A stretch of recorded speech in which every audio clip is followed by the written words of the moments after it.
आज भारतीय इतिहास का एक महत्वपूर्ण कालखंड का अध्ययन किया जाएगा। मराठा साम्राज्य का उद्भव एवं विकास कैसे हुआ और कैसे शिवाजी एक हिंदू धर्मोद्धारक के रूप में, गो ब्राह्मण प्रतिपालक के रूप में, छत्रपति के रूप में कैसे उभरे। एक गौरव गाथा इतिहास की आपके साथ साझा की जाएगी। साथियों, उस काल में जब हिंदुत्व मुस्लिम शासन के अंतर्गत दमित होता जा रहा था, मुगलों में जब बादशाह औरंगजेब ने हिंदू विरोधी नीतियां अपना रखी थी और दक्षिण भारत में भी बीजापुर का शासक चाहे आदिल शाह हो या अहमदनगर के निजाम शाही राज्य हो, सब हिंदुत्व के विरुद्ध थे। तो ऐसे में जिस मराठा शक्ति का उद्भव हुआ और जिसका नेतृत्व किया शिवाजी ने, आज उनके इतिहास का अध्ययन किया जाएगा। विवेकानंद जी ने लिखा है, स्वामी विवेकानंद ने, कि विगत एक सहस्त्राब्दी में शिवाजी जैसा कोई हिंदू सम्राट नहीं उदित हुआ। ये पहला अवसर था जब एक सहस्त्राब्दी के बाद हिंदू धर्मोद्धारक के रूप में शिवाजी का उद्भव हो रहा था और मराठा शक्ति का उद्भव और विकास हो रहा था। तो साथियों, मराठा शक्ति के उद्भव और विकास के कारणों का यदि अध्ययन किया जाए तो उसके पीछे कई महत्वपूर्ण कारण हैं। पहली बात तो जो भक्ति संत थे, जो दक्षिण भारत में उन्होंने एक हिंदू जन जागरण की व्यवस्था को लागू किया था और जो उस समय के कवि थे, उन्होंने मराठों में एक हिंदू जन जागरण की भावना विकसित की थी। ये पहला महत्वपूर्ण कारण है। दूसरा ये है कि मराठे शारीरिक रूप से बलिष्ठ होते थे। उसका कारण था कि मराठे पहाड़ी क्षेत्र में वास करते थे और वहाँ की जलवायु स्वास्थ्य की दृष्टि से अत्यंत अनुकूल थी। उनमें जुझारूपन था, तो शारीरिक रूप से बलिष्ठ मराठे एकजुट होकर के औरंगजेब और मुस्लिम शासन के विरुद्ध उठ खड़े हुए। तीसरा, ये भी भौगोलिक स्थिति और उनके शारीरिक श्रेष्ठों के अतिरिक्त अन्य बातें थी कि औरंगजेब की जो हिंदू विरोधी नीतियां थी। आप जानते हैं कि औरंगजेब हिंदुओं के विरुद्ध एक अभियान छेड़े हुए था और हिंदू मंदिरों को नष्ट करा रहा था। इस्लाम का बाध्यकारी धर्मांतरण के तहत वो इस्लाम अपनाने के लिए हिंदुओं को बाध्य कर रहा था। तो ऐसे में, ऐसी परिस्थितियों में मराठा शक्ति का उद्भव और उत्कर्ष जो दक्षिण में हुआ वो महत्वपूर्ण है। औरंगजेब के पश्चात जो मुगलों की पतोन्मुख स्थिति थी, वो भी मराठों को शक्ति, एक प्रकार से मराठों को सशक्त होने का अवसर प्रदान किया। तो 4-5 बिंदु ये हैं जो मराठा शक्ति के उद्भव के लिए जिम्मेदार हैं। पहले तो जो है भक्ति संत और जो कवि थे, उन्होंने हिंदू जनजागरण व्यवस्था को प्रोत्साहित किया। दूसरा ये कि मराठे शारीरिक रूप से बलिष्ठ होते थे, उनको जो है अनुकूल जलवायु मिलती थी और पहाड़ी क्षेत्र उनमें जुझारू शक्ति विकसित करती थी। तीसरा ये था कि वो जो है मुगल साम्राज्य में जो औरंगजेब की हिंदू विरोधी नीतियां थी, वो भी महत्वपूर्ण भूमिका अदा कर रही थी। उनमें एकजुटता की भावना कायम कर रही थी। और अंत में ये है कि जो है औरंगजेब के बाद मुगलों की पतोन्मुख स्थिति भी उसके लिए जिम्मेदार थी। साथियों, मराठा साम्राज्य के संस्थापक शिवाजी महाराज का ये परिचय है कि उनका जन्म 1627 में शिवनेर के किले में 10 अप्रैल को हुआ था। हालांकि कुछ पुस्तकों में फरवरी 1627 में शिवाजी के जन्म को दिखाया गया है। इस विवाद में नहीं पड़ते, आगे बढ़ते। उनके पिता शाहजी भोसले, वो जो है अहमदनगर और बीजापुर में एक जागीरदार के रूप में उनकी भूमिका थी।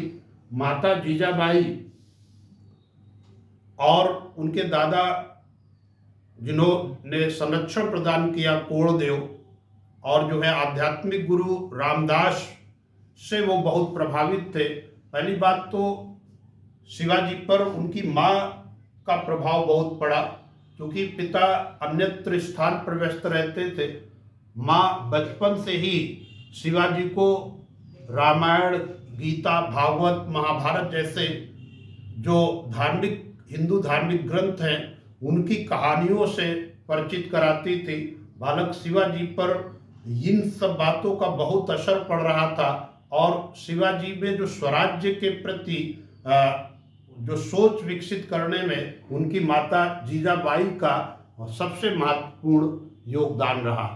दादा कोणदेव शिवाजी में स्वाभिमान और आत्म प्रतिष्ठा को प्रोत्साहित कर रहे थे, और आध्यात्मिक तौर तरीके से धरकारी संप्रदाय के जो गुरु रामदास थे, समर्थ गुरु रामदास, उनके जो है वचनों का प्रभाव शिवाजी पे पड़ रहा था।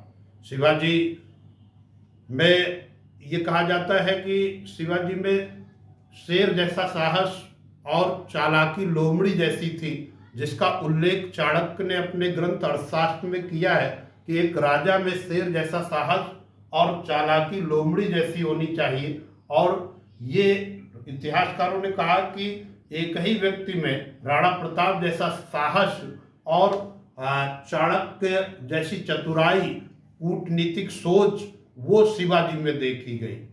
अगर साहस की दृष्टि से देखें तो वो अत्यंत साहसी व्यक्ति थे, और अगर उनके जो है रणनीतियों को देखें, कूटनीति को देखें, तो वो जो है परस्पर जो मुस्लिम राज्य थे उनको आपस में लड़वा देते थे और जो है उसका लाभ उठाते थे। यानी वो जो राजनीतिक जो साम दाम दंड भेद की नीति को अच्छी तरीके से जानते थे और वो उसका प्रयोग करना जानते थे। तो एक ही व्यक्ति में दो बातें अगर देखें तो शिवाजी महाराज में थी। शिवाजी ने किशोरावस्था में ही सबसे पहले 1643 में सिंहगढ़ किले को जीत लिया था, मात्र 16 वर्ष की आयु में। ये उनकी पहली उपलब्धि है। यद्यपि पुस्तकों में उनकी पहली विजय तोरण पहाड़ी किला की विजय बताई जाती है जो 1646 में है। फिर भी दोनों ही उपलब्धियां उनके लिए बड़ी थी। पहले 1643 में सिंहगढ़ किले की विजय और दूसरा 1646 में तोरण पहाड़ी किले की विजय। इसके पश्चात तो 1647 में शिवाजी ने कोंडाना और चाकन पहाड़ी किलों को जीत लिया। साथ में 1654 में बड़ी उपलब्धि के रूप में देखा जाए तो उन्होंने पुरंदर के किले को जीत लिया। साथियों, जो मुगलों से पहला मुकाबला शिवाजी का हुआ था उसको समझ लेना चाहिए। बीजापुर के शासक की ओर से शिवाजी यानी बीजापुर के शासक आदिल शाह के सहयोग में जो है वो मुगलों से भिड़े थे 1657 में। ऐतिहासिक दृष्टि से अत्यंत महत्वपूर्ण है और परीक्षा उपयोगी तथ्य है। 1657 में पहला मुकाबला जो शिवाजी ने मुगलों से किया वो बीजापुर के शासक की ओर से किया था। इस प्रकार एक बड़े क्षेत्र में उन्होंने अपने साम्राज्य की नींव तैयार कर दी। और यहाँ पर साथियों जो एक युद्धक प्रणाली है, गुरिल्ला युद्धक प्रणाली, इसको जो है गुरिल्ला वॉरफेयर कहते हैं, छापामार युद्धक प्रणाली। और इस युद्धक प्रणाली में जो है मराठे अत्यंत पारंगत थे। मराठे इस युद्धक प्रणाली का उपयोग करते थे और इसमें क्या होता था कि अचानक जो है शत्रु सेना के शिविर पर मराठे टूट पड़ते थे और शत्रु सेना संभल भी नहीं पाती थी और इससे जो है उन्हें बड़ी उपलब्धियां हासिल होती थी। तो मराठों का जो छापामार युद्धक नीति वो भी हम कह सकते हैं कि मराठा साम्राज्य की स्थापना में बड़ा योगदान दे रही थी। साथियों, एक अफजल खां का अंत, इस टॉपिक को समझ लें। बीजापुर का शासक आदिल शाह वो शिवाजी की बढ़ती हुई शक्ति से जो है ईर्ष्या करने लगा था और वो जानता था कि सीधे मुकाबले में शिवाजी से निपटा नहीं जा सकता है। अतः उसने अपने सेनापति अफजल खां को षड्यंत्र द्वारा शिवाजी के अंत के लिए नियोजित किया, उसको तैयार किया। और अफजल खां जो है ये कहिए कि 6.5 फीट का एक जो है बड़े कद का व्यक्ति था। वो जो है उसने षड्यंत्र के तहत विठोवा पंढरपुर में विठोवा मंदिर के निकट शिवाजी को बुलाया और कहा कि वो बिना अस्त्र शस्त्र के और बिना अंगरक्षकों के आएंगे तो मैं संधि करना चाहता हूँ। ये एक जो है षड्यंत्र करने का प्रयास किया उसने, लेकिन शिवाजी ने इस षड्यंत्र को भांप लिया था। उन्होंने अपनी सेना को निकट प्रतापगढ़ का जो जंगल क्षेत्र था वहाँ पर छिपा के रखा और एक जो है, चूंकि वो जानते थे कि आक्रमण हो सकता है, अतः उन्होंने पहले ही एक स्टील का कवच पहन रखा था। दूसरा, उन्होंने जो है बगनखे धारण कर रखे थे और जैसे ही जब अफजल खां पंढरपुर मंदिर में वो शिवाजी से मिला तो उसने जो है खंजर निकाल कर तेजी से उनकी पीठ पर मारा, किंतु चूंकि वो जो है एक कवच धारण कर रखा था अतः उनके शरीर पर इसका कोई असर नहीं हुआ। लेकिन तभी उन्होंने बगनखे से वो जो है अफजल खां के पेट में वार कर दिया और उसकी आंतें निकाल दी। जगह पर जो है अफजल खां का अंत हुआ और इधर जो है क्योंकि सेनाएं उनकी तैयार थी और अफजल खां के सेना के साथ प्रतापगढ़ का युद्ध हुआ। भयंकर युद्ध में जो है आदिल शाह की सेनाएं लगभग 3000 सैनिक मारे गए और शिवाजी को एक बड़ी सफलता हासिल हुई साथियों। तो जो है षड्यंत्रकारी जो अफजल खां था उसका अंत हो गया। प्रतियोगी परीक्षाओं की दृष्टि से यह तथ्य बहुत उपयोगी है। 1659 में शिवाजी ने किस प्रकार से अपनी सूझबूझ द्वारा, अपनी जो है चालाकी द्वारा कैसे अफजल खां का अंत किया वो हमने आपसे साझा किया। इसके पश्चात साथियों शिवाजी की बढ़ती शक्ति से अब औरंगजेब जैसा मुगल बादशाह आतंकित होने लगा। उसने जो है अपने मामा शाइस्ता खां को दक्कन का सूबेदार नियुक्त कर दिया, दक्कन का सूबेदार नियुक्त किया और शाइस्ता खां ने जो है बड़ी सेना के साथ लगभग 1,50,000 की एक बड़ी मुगल सेना के साथ दक्षिण में अभियान किया और कई किलों पर वो जो है कब्जा करता हुआ आगे बढ़ने लगा। तभी वो जब जो है पूना के निकट शिविर डाले हुए था तो ऐसे में शिवाजी ने जो है, चूंकि शिवाजी के पास इतनी बड़ी सेना नहीं थी कि सीधे मुकाबला हो, अतः उन्होंने रात्रि में छापामार पद्धति गुरिल्ला युद्ध के तहत उन्होंने मुगल सेना पर आक्रमण कर दिया। मराठे जब मुगल सेना पर पूना के निकट शिविर में टूट पड़े तो शाइस्ता खां संभल न पाया, उसकी सेना भी संभल न पाई। अनेक सैनिक जो है हताहत हुए और शाइस्ता खां को जान बचा करके भागना पड़ा। घायल शाइस्ता खां सीधे दिल्ली पहुंचा, वहां उसका एक जो है हाथ का अंगूठा भी कट गया था।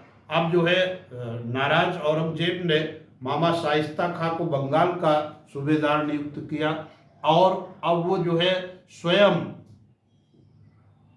स्वयं जो है दिल्ली छोड़कर अब वो औरंगाबाद में राजधानी बना ली। अपनी एक प्रकार से वो जो है दक्षिण में पहुंच गया और मुगलों से निपटने की रणनीतियां तैयार करता रहा। इसी क्रम में आगे आमेर शासक जयसिंह को उसने भेजा शिवाजी के विरुद्ध अभियान के तहत। जयसिंह ने जब शिवाजी को चारों ओर से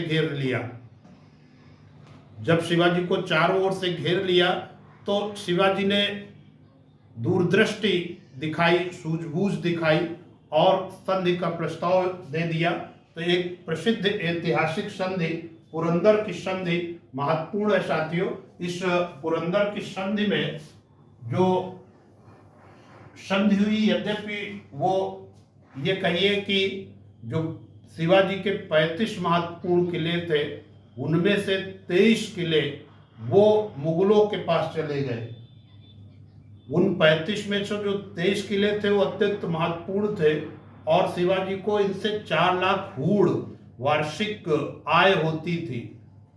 जो शेष 12 उनके पास बचे वो इतने महत्वपूर्ण नहीं थे, केवल 1 लाख हूड़ ही आय प्राप्त होती थी।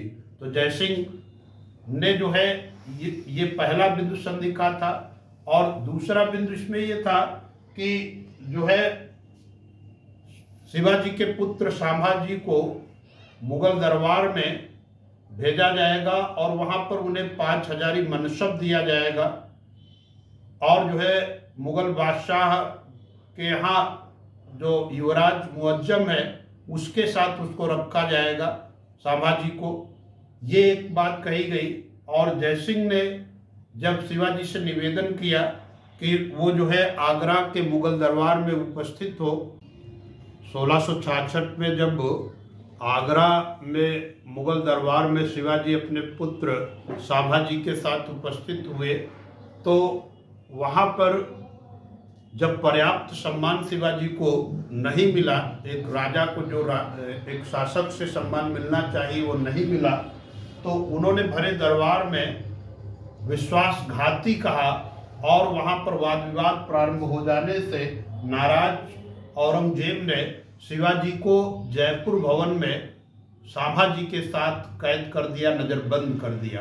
कई दिन तक उन्हें वहाँ पर रहना पड़ा और फिर भी ऐसी परिस्थिति में भी उन्होंने सूझबूझ का परिचय दिया और ये कहा कि त्योहारों के अवसर पर वो फल और मिठाइयाँ वो आम जन तक पहुँचाते हैं, आम जन को भेंट करते हैं। तो ये खबर पाकर औरंगजेब ने झाबों में फल और मिठाइयाँ जब कैद खाने में पहुँचाई तो वहाँ पर उन्होंने फल और मिठाई जो है झाबों से निकाल करके शिवाजी उसमें ही छिप करके निकलने में सफल रहे और मथुरा पहुंचकर मथुरा से होते हुए पुनः वो अपने मराठा क्षेत्र में पहुंच गए। यहाँ पर कुछ दिन उनका एक हमशक्ल था जयपुर भवन में, हीरोजी फरजंद। हीरोजी फरजंद वो जो है शिवाजी का हमशक्ल था जिसने जो है ये भ्रम पैदा किया कि नहीं शिवाजी कैद खाने में ही हैं। इस प्रकार वो मुगल कैद से मुक्त होने में सफल रहे। साथियों, जब वो जो है पहुंचे मराठा क्षेत्र में तो एक बार पुनः उन्होंने विजय अभियान प्रारंभ किया। इस बार मराठों को एकजुट किया, उन्हें सशक्त किया, एक शक्तिशाली सेना स्थापित की और 1670 से जो 1670 तक उन्होंने एक अभियान चलाया। तो जितने भी पुरंदर संधि के द्वारा किले गए थे 23 किले वो तो वापस ही ले लिया और अन्य क्षेत्रों में भी उन्होंने मराठा साम्राज्य का विस्तार कर दिया। उनका जो अंतिम जीवन का अंतिम अभियान था वो कर्नाटक अभियान था 1677 का और इस कर्नाटक अभियान में वहाँ के जो है गोलकुंडा का शासक था वो शिवाजी की मदद कर रहा था और एक बड़े क्षेत्र में उन्होंने मराठा साम्राज्य दक्षिण भारत में विस्तृत कर दिया और अपने साम्राज्य की दक्षिणी राजधानी जिंजी को बना दिया। यहाँ पर जिंजी एक दक्षिण भारत में उनकी राजधानी बनी। एक और स्पष्ट यहाँ कर दूं, जब वो कैद से मुक्त हुए और उन्होंने जब पुनः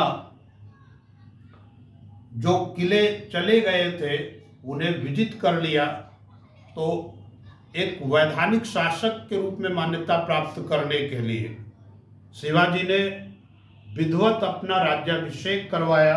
1674 में रायगढ़ के किले में 6 जून 1674 को रायगढ़ के किले में उन्होंने अपना राज्याभिषेक वैदिक रीति रिवाज, वैदिक परंपराओं के तहत किया।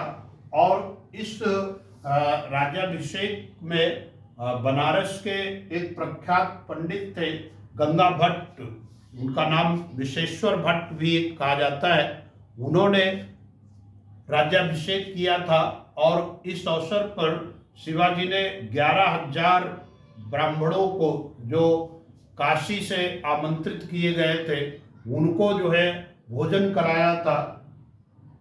साथ में उन्होंने छत्रपति गो ब्राह्मण प्रतिपालक और जो है एक और छत्रपति की उपाधि गो ब्राह्मण प्रतिपालक की उपाधि धारण की थी। और हिंदू धर्मोद्धारक के रूप में ये 3 उपाधियां उन्होंने धारण की। रायगढ़ का जो किला था वो उनके राज्याभिषेक का दृष्टा था और रायगढ़ मराठों की राजधानी बना रहा काफी समय तक।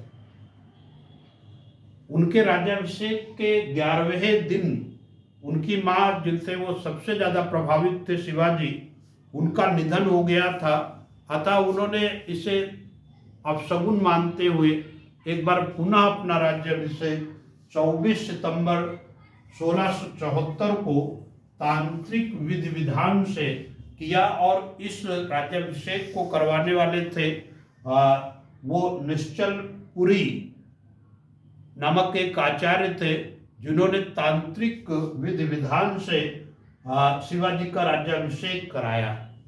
अब शिवाजी का जो मराठा साम्राज्य था वो अत्यंत शक्तिशाली था और उसकी शक्ति का ये स्तर था कि अब जो है उस मराठा क्षेत्र से जुड़े मुगल क्षेत्रों से भी शिवाजी चौथ और सरदेश मुखी जैसे कर वसूलने की क्षमता हासिल कर लिए थे।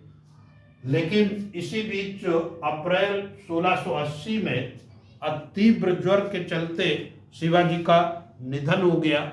इस प्रकार शिवाजी के संदर्भ में ये इतिहास का ये काल पूर्ण होता है।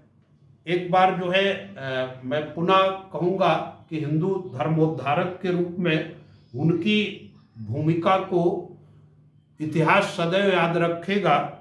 जैसा कि इतिहासकार जदुनाथ सरकार ने लिखा है कि मैं शिवाजी को हिंदू प्रजा का अंतिम रचनात्मक प्रतिभा संपन्न व्यक्ति एवं राष्ट्र निर्माता मानता हूँ। वो पूरी तरीके से सत्य है।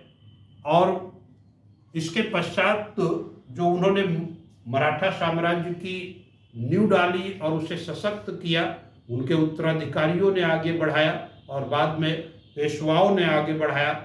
लेकिन शिवाजी के प्रशासन का अध्ययन कर लेना यह जरूरी था कि जिसके बल पर वो इतने बड़े साम्राज्य का संचालन कर रहे थे, तो प्रशासनिक व्यवस्था शिवाजी की आप समझते हैं कि वो राजतंत्रीय थी, केंद्रीकृत राजतंत्र था। यानी समस्त शक्तियों का स्रोत अंततोगत्वा छत्रपति होता था, चाहे वो कार्यपालिक विधायी या न्यायिक शक्ति हो, उसका अंतिम स्रोत स्वयं छत्रपति होता था। इसके छत्रपति के सहयोग के लिए एक मंत्रिपरिषद का प्राविधान था साथियों। और ये जो मंत्रिपरिषद थी उसे अष्टप्रधान कहा गया है। 8 प्रमुख मंत्रियों का, पदाधिकारियों का ये संगठन था। और इसका कार्य जो है इसकी भूमिका जो होती थी वो सलाहकारी थी। और यहाँ पर ये कहे कि उत्तरदायित्व तो अंतिम उत्तरदायित्व सदैव छत्रपति के प्रति ही रहता था, लेकिन इनके जो पदाधिकारी थे वो महत्वपूर्ण भूमिका अदा करते थे। इसमें जो छत्रपति के बाद जो सबसे शक्तिशाली पद था वो पेशवा का पद था। पेशवा का पद ये कहिए कि वो छत्रपति का प्रधानमंत्री होता था। जो सामान्य प्रशासन है, साम्राज्य का संचालन है, वो जो है पेशवा द्वारा संचालित होता था, लेकिन वो अंतिम रूप से छत्रपति के प्रति उत्तरदायी होता था। इसके बाद साथियों अमात्य या मजमुआदार, अमात्य या मजमुआदार का पद वस्तुतः वित्त और राजस्व मंत्री के रूप में ये पद था, और इसका कार्य होता था कि साम्राज्य में वित्तीय प्रशासन का संचालन करना और राजस्व व्यवस्था को सुदृढ़ करना। साथियों, आप जानते हैं कि राजस्व व्यवस्था जो शिवाजी ने ली थी वो जो है महमूद गवा की जो राजस्व व्यवस्था थी अहमदनगर यानी मुस्लिम राज्य में प्रचलित थी, उस पर आधारित थी। आगे इस पर चर्चा रहेगी। इसके बाद वाक्यानवीश, ये दरबारी लेखक गुप्तचर और सूचना विभाग के कार्यों को भी देखता था। इसका कार्य था कि शाही जो है कार्य, राजा से संबंधित, छत्रपति से संबंधित कार्य होते थे, उनकी व्यवस्था देखना इसका प्रमुख कार्य होता था वाक्यानवीश का। एक पद है सुमंत। साथियों, सुमंत या दबीर, सुमंत या दबीर का पद वो विदेश मंत्री के रूप में ये पद है। विदेशी मामलों को देखना सुमंत या दबीर का कार्य होता था। इसके बाद सर ए नौबत या सेनापति, जो सैन्य प्रशासन का प्रमुख था वो सर ए नौबत था, जो अष्टप्रधान का हिस्सा होता था। इसके पश्चात एक पद चिटनिस या सुरनवीस, चिटनिस या सुरनवीस का कार्य होता था शाही पत्रादि को जो है उसका रखरखाव करना और शाही स्तर पर पत्रों को जारी करना, वो जो है चिटनिस या सुरनवीस का कार्य होता था।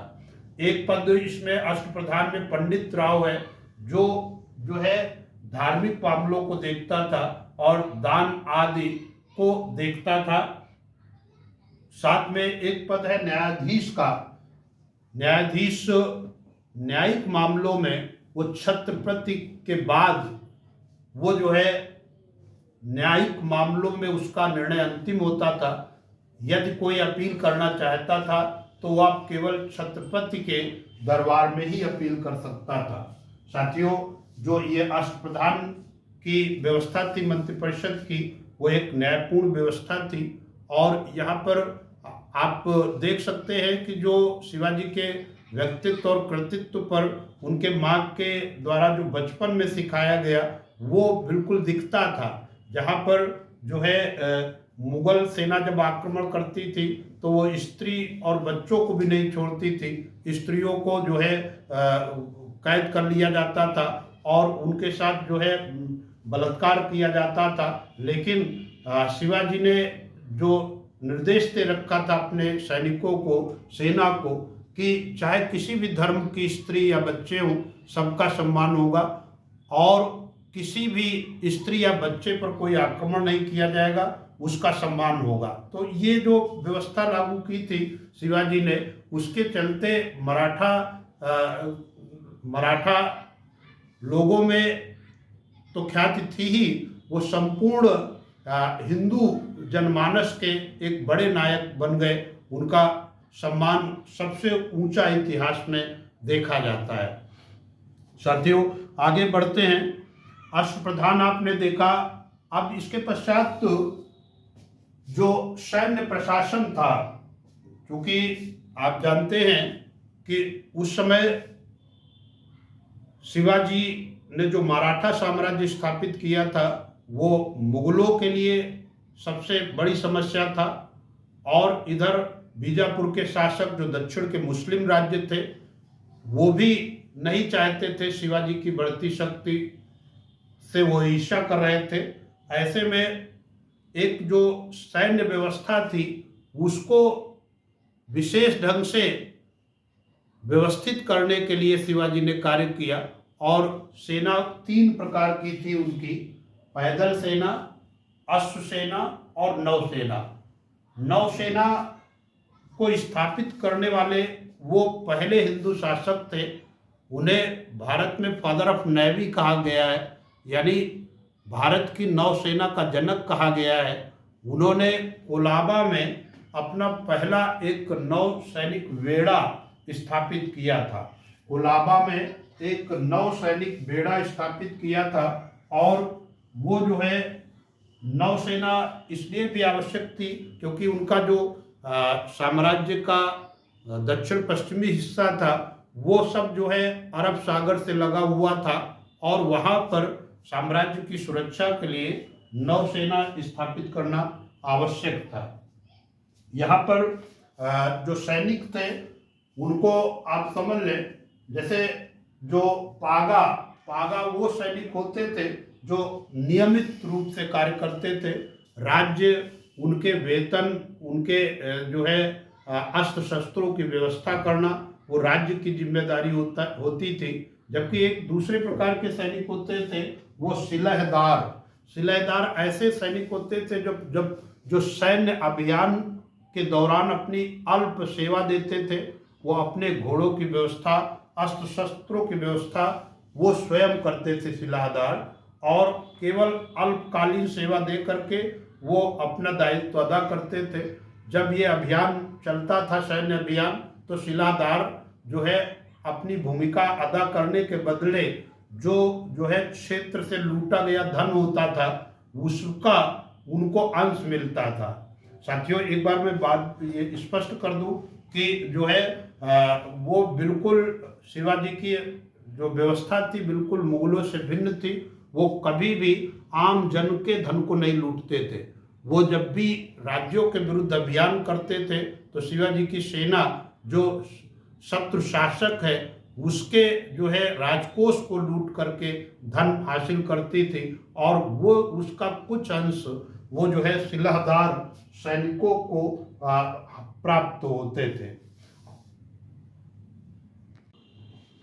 मराठा साम्राज्य के भू राजस्व व्यवस्था का अध्ययन करते हैं। एक विशाल साम्राज्य में आय का प्रमुख स्रोत भू राजस्व था शिवाजी के समय, और भू राजस्व की जो प्रणाली विकसित की गई थी उसके तहत एक वैज्ञानिकता लाई गई थी, और ये अहमदनगर का जो मलिक अंबर था वो भू राजस्व मामलों का विशेषज्ञ था और उसकी विशेषज्ञता का लाभ उठाया गया था। इसमें शिवाजी ने एक विधिवत भूमि सर्वेक्षण करवाया था और भूमि मापन की प्रणाली विकसित की थी। उस प्रणाली के तहत 2 मापन इकाइयाँ मराठा साम्राज्य में प्रचलित थी। पहली एक काठी और दूसरा मूठा। तो यहाँ पर जो 20 काठी भूमि होती थी वो वस्तुतः 1 बीघे के बराबर होती थी, और 120 बीघा जब भूमि मिल जाती थी तो एक चावल के बराबर वो भूमि होती थी। भू राजस्व की जो दर थी वो शिवाजी ने 33% से 40% तक रखा था, यानी कुल उपज का 33 से 40% भू राजस्व के रूप में लिया जाता था। और ये भू राजस्व वो अनाज के रूप में और नगद दोनों रूपों में लिया जाता था। अर्थात कृषक चाहे तो अनाज के रूप में वो 33 से 40% जो भी दर निर्धारित है वो भू राजस्व अदा कर सकता था, या फिर वो नगद भी दे सकता था। यहाँ जो व्यवस्था गई थी शिवाजी के द्वारा वो एक प्रकार की रैयतवाड़ी प्रथा थी। रैयत का अर्थ होता है किसान, कृषक, यानी कृषक सीधे वो जो है राजस्व कर्मचारियों और अधिकारियों को भू राजस्व अदा करता था। यद्यपि कुछ इतिहासकार मानते हैं कि सरदेश मुख जो होते थे वो जमींदार के रूप में उनकी भूमिका थी, लेकिन कुछ इतिहासकार मानते हैं कि सरदेश मुखों का अंत किया था शिवाजी ने। तो ये एक कह सकते हैं कि रैयतवाड़ी व्यवस्था विशेष तौर पे प्रचलित थी, जिसमें वो सीधे कृषक अपना भू राजस्व अदा करता था। तो देशमुख जमींदार यद्यपि हैं लेकिन उनकी बहुत ज़्यादा प्रभावशीलता नहीं थी। ग्रामीण स्तर पर, ग्रामीण गांव को मौजा कहा गया है। मौजा स्तर पर पाटिल या कुलकर्णी जैसे 2 कर्मचारी होते थे जो भू राजस्व उगाही में योगदान देते थे। साथियों, जो बंजर भूमि होती थी, कम उपजाऊ भूमि होती थी, तो वहाँ पर जो है राजस्व की दर को न्यूनतम रखा जाता था, कम राजस्व दिया जाता था।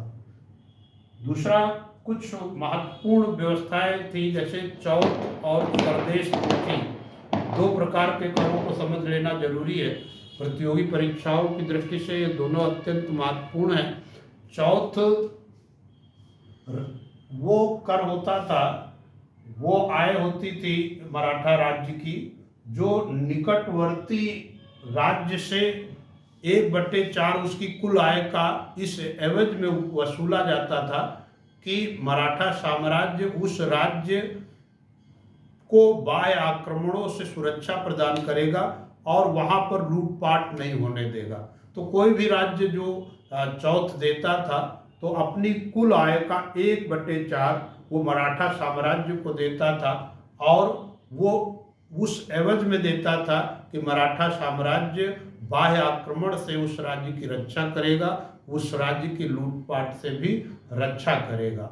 साथियों, चौथ और सरदेश मुखी जैसे कर कुछ समय तक तो मराठा साम्राज्य इतना सबल हो गया था कि वो जो है मुगल क्षेत्रों से चौथ और सरदेश मुखी औरंगजेब के बाद वसूलने लगा था। तो यहाँ पर सरदेश मुखी एक कर होता था जो लोगों के हितों की रक्षा के बदले लिया जाता था, वो जो है 1/10 होता था। सरदेश मुखी 1/10 होता था, जबकि चौथ वो पड़ोसी राज्यों के सुरक्षा के एवज में उनकी कुल आय का 1/4 वसूला जाता था। यहाँ साथियों कुछ मराठा सरदार ऐसे थे जिनको जागीरें दे दी गई थी कि वो अपने सैन्य अभियानों का खर्च उससे उठा सकते हैं, अपने प्रशासन का खर्च उन जागीरों के माध्यम से उठा सकते हैं। उसे मोकाशा कहा जाता था या सरंजाम कहा जाता था। जो प्रमुख मराठा सरदारों को जागीरें मिली थी उन्हें मोकाशा या सरंजाम कहा जाता था, जबकि अन्य जो मराठा सरदार होते थे उनको जागीरें न दे करके शिवाजी के शासनकाल में उन्हें नगद वेतन और भत्ते दिए जाते थे। प्रांतीय प्रशासन को देख लेते हैं। देखिए, एक विशाल साम्राज्य था और शिवाजी ने ही 3 प्रमुख प्रांतों में अपने साम्राज्य को बांट रखा था। जो उत्तरी प्रांत था वो उत्तरी प्रांत वस्तुतः सूरत से पूना तक था, और इस उत्तरी प्रांत का जो प्रमुख था वो मोरोपंत पिंगले था।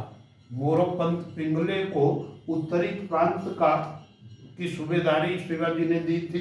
फिर इसके बाद दक्षिणी प्रांत, ये समुद्र तटीय क्षेत्र जो पश्चिमी तट था और कोंकण क्षेत्र जो आता था वो दक्षिणी प्रांत के अंतर्गत था मराठा साम्राज्य का।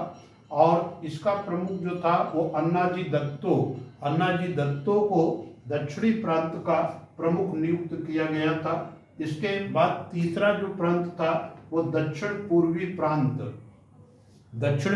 प्रांत में सतारा, कोल्हापुर ये सब क्षेत्र आते थे, और यहाँ पर जो प्रमुख था वो दत्ताजी पंत इसका प्रमुख था।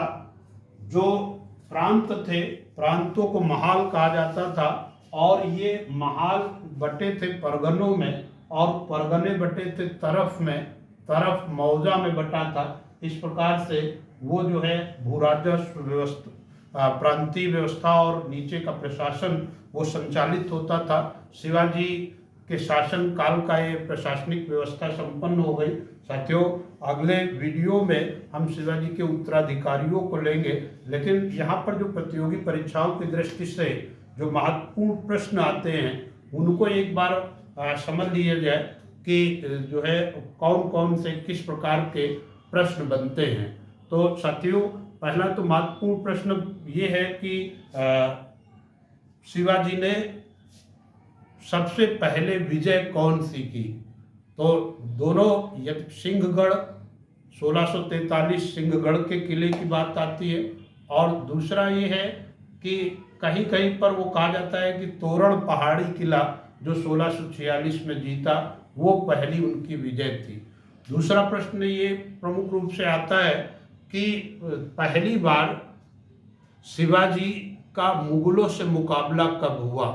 तो साथियों, पहली बार जो शिवाजी का मुगलों से मुकाबला हुआ है वो 1657 में हुआ है, जब शिवाजी बीजापुर राज्य के सहयोग में मुगलों के विरुद्ध लड़ रहे थे। फिर तीसरा प्रश्न ये आता है कि अफजल खां का अंत, अफजल खां से जुड़ा प्रश्न आता है, ये बहुत महत्वपूर्ण है। तो अफजल खां साथियों आप जानते हैं कि ये आदिल शाह का सेनापति था और आदिल शाह ने शिवाजी की बढ़ती शक्तियों पर अंकुश लगाने के लिए इसको षड्यंत्र द्वारा शिवाजी के अंत के लिए नियोजित किया था आदिल शाह ने। तो आप जानते हैं कि संधि के लिए आमंत्रित किया था पंढरपुर के विठोबा मंदिर के निकट, लेकिन शिवाजी ने जब भांप लिया कि इसके पीछे इसका षड्यंत्र है, तो उन्होंने एक स्टील निर्मित एक कवच पहन रखा था, साथ में बगनखा धारण कर रखा था। जब जो है ये कहिए कि लगभग 1.5 गुना हाइट का वो जो है अफजल खां वो गले मिलने लगा और कटार निकाल करके शिवाजी के पीठ पर भोंका, तो स्टील का सुरक्षित कवच होने के कारण वो बच गए। लेकिन शिवाजी ने चतुराई दिखाई और बगनखे से उसकी आंतें निकाल दी और उसके तुरंत बाद वो प्रतापगढ़ का जो युद्ध हुआ, क्योंकि उन्होंने अपनी सेना को जंगलों में छिपा रखी थी। साथियों, शिवाजी के जो से संबंधित जो महत्वपूर्ण प्रश्न है, अष्टप्रधान से बहुत प्रश्न आते हैं। अष्टप्रधान में जो प्रमुख पदाधिकारी थे उन्हें आप एक बार पुनः समझ लेंगे। जैसे पेशवा, वो जो है छत्रपति का प्रधानमंत्री होता था, जितना सामान्य प्रशासन साम्राज्य का होता था वो उसी के अधीन होता था। छत्रपति के बाद उसी की शक्तियाँ सबसे महत्वपूर्ण होती थी, सबसे अधिक शक्तियों का प्रयोग करता था। दूसरा, अमात्य या मजमुआदार, ये पद महत्वपूर्ण है। ये जो है वित्त प्रशासन को और राजस्व प्रशासन को देखता था। साम्राज्य का जितना भी जो फाइनेंशियल एडमिनिस्ट्रेशन था या रेवेन्यू एडमिनिस्ट्रेशन था, उसके लिए ये प्रमुख हुआ करता था। कई बार प्रतियोगी परीक्षाओं में पूछा गया है कि सुमंत या दबीर कौन होता था। तो सुमंत वस्तुतः विदेश मंत्री होता था, विदेशी मामलों को वो देखता था, इसलिए ये भी पद महत्वपूर्ण है। इसके बाद जो है सुरनवीस, चिटनिस या वाक्यानवीस, इनको भी जान लेना जरूरी है। पंडित राव और न्यायाधीश 2 ऐसे पद थे अष्टप्रधान में जो सैन्य अभियानों में हिस्सा नहीं लेते थे। बाकी सभी 6 जो पदाधिकारी होते थे वो आवश्यकता पड़ने पर सैन्य अभियानों में भी हिस्सा लेते थे। एक बार और उनका जो सैन्य प्रशासन था तो उसमें पागा और सिलाहदार सैनिकों का अंतर बताया गया है। तो पागा आप जानते हैं कि वो नियमित सैनिक होते थे और जो है राज्य द्वारा ही उन्हें वेतन मिलता था, घोड़े मिलते थे, शस्त्र मिलते थे। जबकि जो सिलाहदार होते थे वो जब भी सैन्य अभियान होता था तो अल्पकालिक सेवा देते थे और ये सिलाहदार अपने जो है सैनिक साजो सामान स्वयं व्यवस्थित करते थे और जो अभियान में योगदान देते थे। तो लूटा गया धन जो है जिस राज्य पर आक्रमण होता था उसके राज्य से जो धन प्राप्त होता था उसी का अंश इन्हें उसके बदले मिलता था। साथियों, ये भी कहा जाता है कि जो है शिवाजी भारतीय नौसेना के जनक हैं, फादर ऑफ इंडियन नेवी। तो आप जानते हैं कि जो मराठा साम्राज्य था वो अरब सागर से लगा हुआ था और साम्राज्य की सुरक्षा के लिए नौसेना स्थापित करना बहुत जरूरी था। तो नौसेना एक शक्तिशाली नौसेना स्थापित करने वाले पहले शासक थे और उनका जो नौसैनिक बेड़ा था वो स्थापित हुआ था कोलाबा में। ये भी एक महत्वपूर्ण प्रश्न है, इसे भी आप लोग अपने जहन में रखेंगे। शिवाजी का राज्याभिषेक कब हुआ? तो आप जानते हैं 6 जून 1674 को रायगढ़ के किले में हुआ था। एक प्रश्न ये पूछा जाता है कि शिवाजी का राज्याभिषेक किसने कराया? तो काशी के प्रख्यात पंडित गंगा भट्ट या विश्वेश्वर भट्ट द्वारा वो रायगढ़ के किले में कराया गया था। और राज्याभिषेक के उपरांत उन्होंने कौन कौन सी उपाधियां धारण की? तो 3 उपाधियां हैं, छत्रपति, गो ब्राह्मण प्रतिपालक और हिंदू धर्मोद्धारक के रूप में उन्होंने उपाधियां धारण की थी, ये भी महत्वपूर्ण है। फिर तांत्रिक जो है व्यवस्था के तहत उनका 24 सितंबर 1674 को तांत्रिक विधि विधान से जो हुआ था उसका जो वो राज्याभिषेक का नेतृत्व किया था निश्चलपुरी, आचार्य निश्चलपुरी ने किया था। ये भी आप लोग अपने जहन में रखेंगे। और इसी तरीके से कुछ और महत्वपूर्ण जो प्रश्न आते हैं उनको भी हम समझ लेंगे। सबसे महत्वपूर्ण प्रश्न आता है पुरंदर की संधि। पुरंदर की संधि कब हुई? तो 1665 में पुरंदर की संधि हुई। और पुरंदर की संधि के लिए बाध्य किसने किया था? तो आमेर शासक जयसिंह जो औरंगजेब की सेना का नेतृत्व कर रहा था, उसने चारों ओर से शिवाजी को घेर लिया था। और इस संधि में जो 35 किले थे, 35 किलों में से 23 महत्वपूर्ण किले वो जो है मुगलों को मिल गए थे। और इस संधि के द्वारा ही साहू जी को 5000 मनसब मुगल दरबार में मिलने की व्यवस्था दी गई थी। लेकिन जब वो आगरा में मुगल दरबार में हाजिर हुए तो उन्हें पर्याप्त सम्मान नहीं मिला, तो उन्हें कहाँ कैद किया गया ये भी पूछा जाता। तो जयपुर भवन में उन्हें कैद करके रखा गया था। शाइस्ता खां के अंत की कहानी भी, जब वो पूना में शिविर डाले हुए था तो शाइस्ता खां के अंत में जो है शिवाजी ने गुरिल्ला वारफेयर के तहत तो उसके शिविर पर आक्रमण किया था और शाइस्ता खां घायल होकर के दिल्ली भगा था और उसे बाद में औरंगजेब ने बंगाल का सूबेदार बना दिया था। एक बहुत महत्वपूर्ण प्रश्न पूछा जाता है कि शिवाजी का अंतिम अभियान, सैन्य अभियान कौन सा था? तो कर्नाटक अभियान 1677, जिसमें उन्होंने दक्षिण तक अपना साम्राज्य विस्तृत कर दिया था।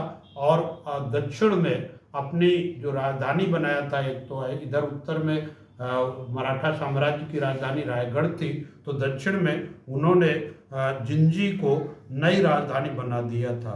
तो साथियों, इस प्रकार एक महान शासक, एक महान हिंदू धर्मोद्धारक, एक महान सनातनी की कहानी का अंत होता है। और जो है आगे जो शिवाजी के उत्तराधिकारी हैं, अगले भाग में उनके इतिहास का अध्ययन हम करेंगे। आप तब तक के लिए बहुत बहुत धन्यवाद। सब जय हिंद, जय भारत।